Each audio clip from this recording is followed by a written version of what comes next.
The ROG Strix GL503VS is a powerful gaming laptop from ASUS, featuring Nvidia's 1070 graphics and a 144Hz screen with G-Sync, making it a pretty nice laptop for gamers. So let's see what it's got to offer, and find out how it performs in some gaming benchmarks.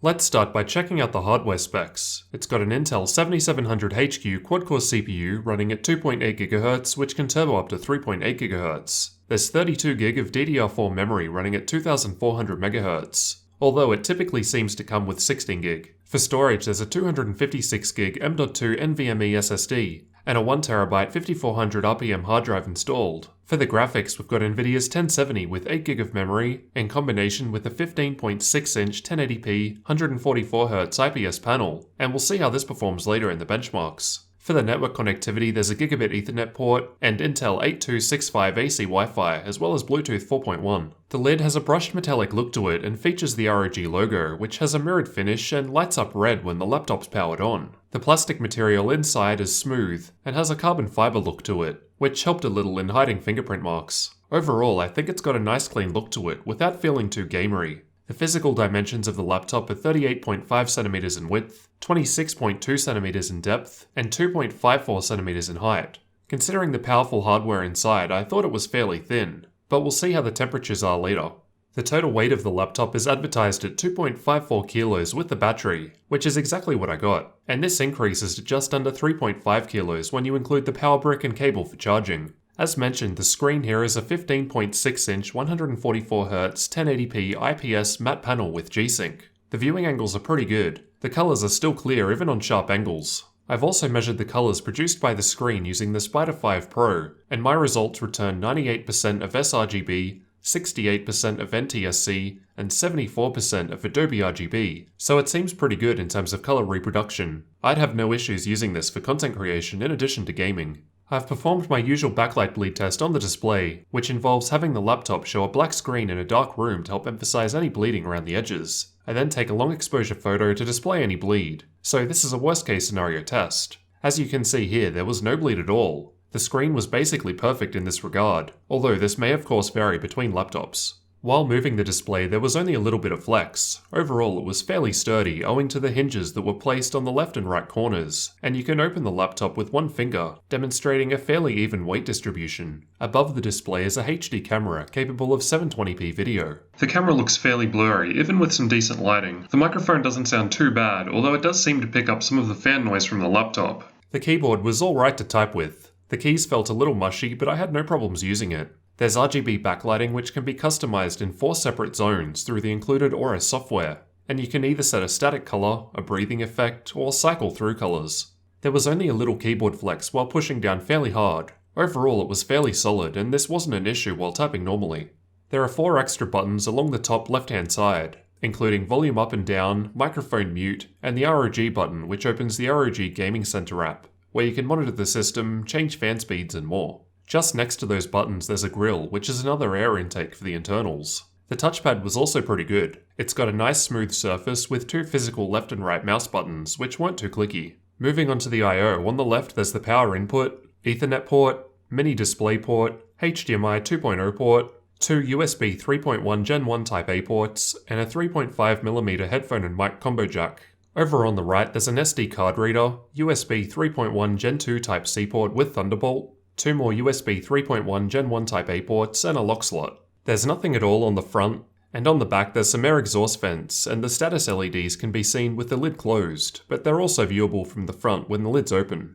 Underneath there's some more air intakes to keep everything cool, as well as some rubber feet, which both help prevent the laptop from moving around on flat surfaces when in use, and also rise it up slightly to help let cool air in. The speakers are also found underneath the laptop towards the left and right sides, and I found them to sound pretty good as far as laptop speakers are concerned. There was some bass, although it was difficult to notice at higher volumes, but overall the speakers still sounded fairly clear. There's also a panel that can be unscrewed to reveal the M.2 slot, 2.5-inch drive bay, and 2 RAM slots, allowing you to quickly and easily upgrade these components, which is a pretty useful feature to have. Powering the laptop is a 62Wh 4-cell battery, and with a full charge and just watching YouTube videos with the screen on half brightness, keyboard lighting off, and background apps disabled, I was able to use it for 2 hours and 3 minutes. While playing The Witcher 3 with medium settings and Nvidia's battery boost set to 30 FPS, the battery lasted for 51 minutes, which is about in line with other 15-inch laptops that I've tested. It's also worth noting that G-Sync can't be used while running on battery power.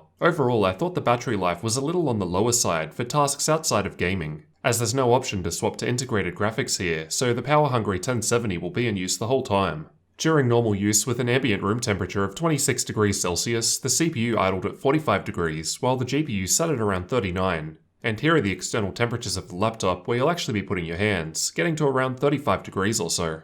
With the CPU and GPU maxed out for half an hour, with the default fan profile using the Heaven benchmark and AIDA64 stress test at the same time, with the same room temperature, the CPU reached a maximum of 99 degrees Celsius, while the GPU peaked at 76. The CPU was thermal throttling by around 25%, as it was running so hot, but this stopped if I removed the GPU load. The keyboard area got a fair bit warmer, up to around 43 degrees in the center. When I manually max out the fans, the CPU temperature doesn't change at all, and we're still throttling by about the same amount. But we're able to drop a few degrees off the graphics, and it does get a bit louder, as you'll hear soon. The keyboard area drops down a bit, and despite the internals being quite hot, I'm surprised that this wasn't worse. So it does seem to at least do a good job of taking the heat out, rather than heating up the laptop itself. And in all cases, the areas where you put your hands, like the wrist rests and WASD keys, stayed fairly cool in comparison.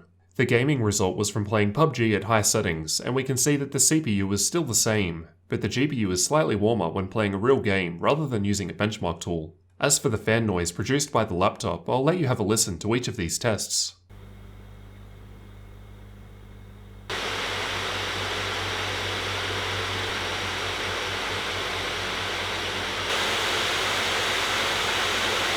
As you've probably noticed, under full load and even while gaming it's fairly loud. Definitely louder than most of the other 15-inch laptops that I've tested. However, most of those only run with 1060 graphics or lower, so there's more power here in a thinner body, which I think explains these temperatures. I did expect the CPU to run a bit cooler than this too, especially considering the extra air intake above the keyboard.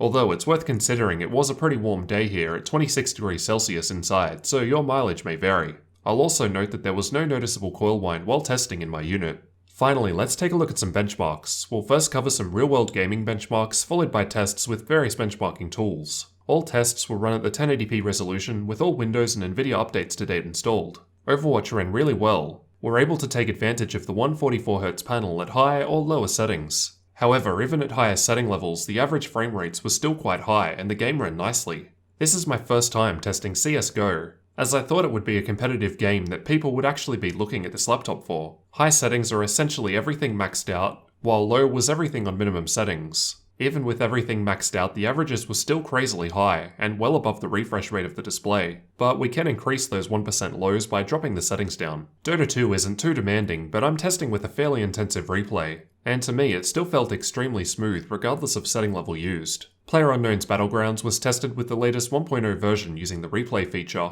At higher or lower settings, we're getting some pretty respectable frame rates, although these can dip down quite a bit as shown depending on what's going on in the game. I really wish this was better optimized. Shadow of War with the built-in benchmark did quite well. You'll probably want medium or lower settings, assuming you want to best utilize that 144Hz refresh rate. Battlefield 1 ran very smoothly and needs medium settings or lower to fully make use of the 144Hz panel. However, even at ultra settings, the averages are still pretty high, and the 1% lows don't change much regardless of the setting level. The Witcher 3 wasn't able to make full use of the refresh rate even at minimum settings, but I'd argue that this game doesn't really need it. It ran quite well regardless of the settings. Watch Dogs 2 is a fairly resource-intensive game, and another that I don't think really needs a high frame rate to enjoy. So averaging around 60 FPS on ultra settings was a really great experience. Rise of the Tomb Raider was tested with the built-in benchmark tool, and even at max settings we scored over 100 FPS, so most setting levels should be able to make use of our display. Ghost Recon is another fairly resource-intensive game,